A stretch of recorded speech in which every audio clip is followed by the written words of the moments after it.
ఓం శాంతి. 1957లో ఢిల్లీలో మమ్మాని కలవడం నా అదృష్టం. ఆ సమయంలో నా వయసు కేవలం 8 ఏళ్ళు. మమ్మ ముఖం నాకు ఇప్పటికీ గుర్తుంది. మేము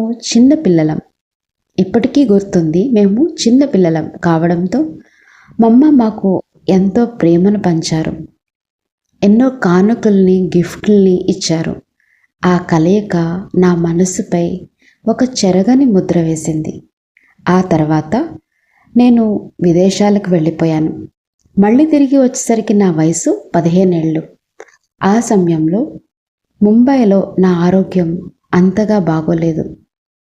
కానీ మమ్మను కలిసినప్పుడు ఆమె ముఖం నుండి ఒక అద్భుతమైన ప్రకాశం కనిపించింది. మమ్మ ముఖంలో పవిత్రత యొక్క కాంతి స్పష్టంగా గోచరించింది. ఆ సమయంలో జ్ఞానదేవతైన సరస్వతి యొక్క ఒక చిన్న రూపం, ఒక కాంతి రూపం నాకు అనుభవమయ్యింది. ఎందుకంటే నేను చిన్నప్పుడు మా అమ్మతో కలిసి ఇంట్లోనే రాజయోగ అభ్యాసం చేసేదాన్ని. కొంచెం పెద్దయ్యాక నాకు దాని అర్థం సరిగ్గా తెలిసేదే కాదు. అందుకే నేను మమ్మ పక్కన కూర్చున్నప్పుడు మమ్మ నన్ను ఎంతో ప్రేమగా అడిగారు. అదే సమయంలో మా అమ్మ మళ్ళీ మా అమ్మాయి యోగంలో కూర్చుంటుందా అనిపిస్తుందా అని మమ్మని అడిగారు. అప్పుడు మమ్మ అన్నారు, మా అమ్మతో అన్నారు, నువ్వు ఇప్పుడు తనకి ఏమీ చెప్పకు. సమయం వచ్చినప్పుడు ఏం చెయ్యాలో తనే చేస్తుంది.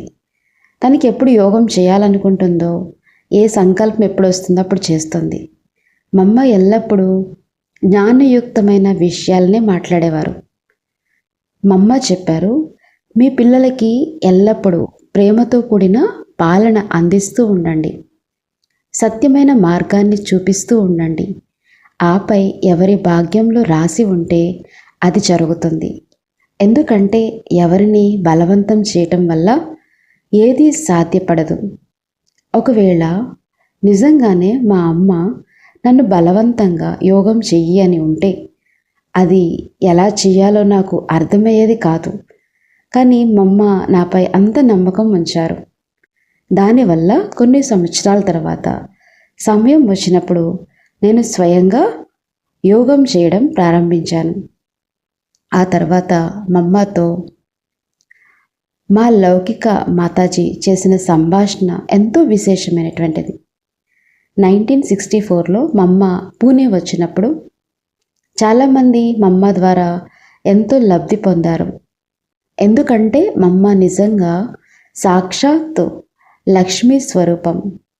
మమ్మ రూపం, మమ్మ గుణాలు, మమ్మ నడవడిక, మమ్మ సంభాషణ అన్నిట్లోనూ సర్వ విలక్షణమైన లక్ష్మీదేవి కనిపించేది.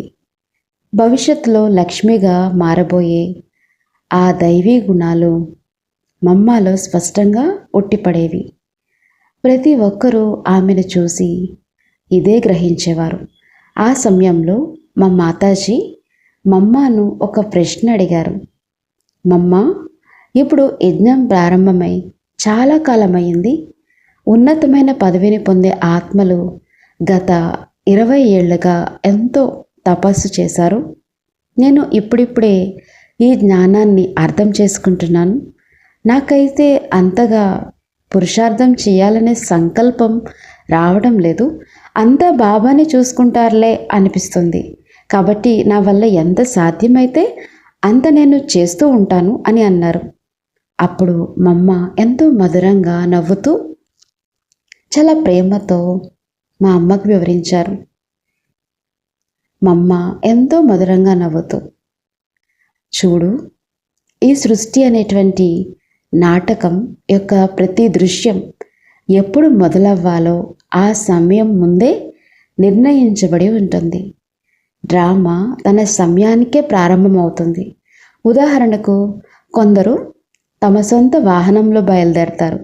అందుకోసం వారు చాలా సమయం ముందే సిద్ధమవ్వాల్సి ఉంటుంది. మరికొందరు పబ్లిక్ అంటే బస్సు లేక కారులో వస్తారు. వారు కొంచెం ఆలస్యంగా బయలుదేరతారు. అదే విమానంలో వచ్చేవారు ఇంకాస్త ఆలస్యంగా బయలుదేరినా వేగంగా వచ్చేస్తారు. ఇక రాకెట్ అయితే అందరికంటే చివర్లో దూసుకుపోతుంది. కానీ అందరూ చేరుకోవాల్సిన సమయానికి కరెక్ట్గా ఒకేసారి చేరుకుంటారని చెప్పారు. ఆ రోజుల్లో మాకు బాబాపై నిశ్చయం, భక్తి, భావన ఉండేవి. కానీ ఇంత స్పష్టమైన జ్ఞానం మాకు తెలియదు. కానీ మీరందరూ ఎంతో భాగ్యశాలులు. ఎందుకంటే మీకు మొదటి నుండి ఇంత స్పష్టమైన జ్ఞానం లభిస్తుంది. కాబట్టి మీరు స్వయం సాధన చేస్తూ చాలా చక్కగా ముందుకి సాగిపోవచ్చు. ఈ విధంగా మమ్మాను కలిసినప్పుడు ఎంతో సుందరమైన అనుభూతి కలుగుతూ ఉండేది. మమ్మ యొక్క దృష్టి పడగానే మనసులోని నెగిటివ్ ఆలోచనలు దూరం అయిపోయేవి. మానసిక స్థితి ఎంతో ప్రశాంతంగా, అద్భుతంగా మారిపోయేది. నాకు ఎప్పుడు ఒకటే అనిపించేది, ఈమె నా మమ్మ, సాక్షాత్ లక్ష్మీదేవి. ఈ యజ్ఞ స్థాపనలో ఎంతోమంది తమ జీవితాలని సర్వస్వం సమర్పించుకునేలా ప్రేరేపించిన మహోన్నత శక్తి మమ్మ. మన మమ్మ నిజంగానే మమ్మానే. ఆమెకెవ్వరూ సాటే లేరు. ఓం శాంతి.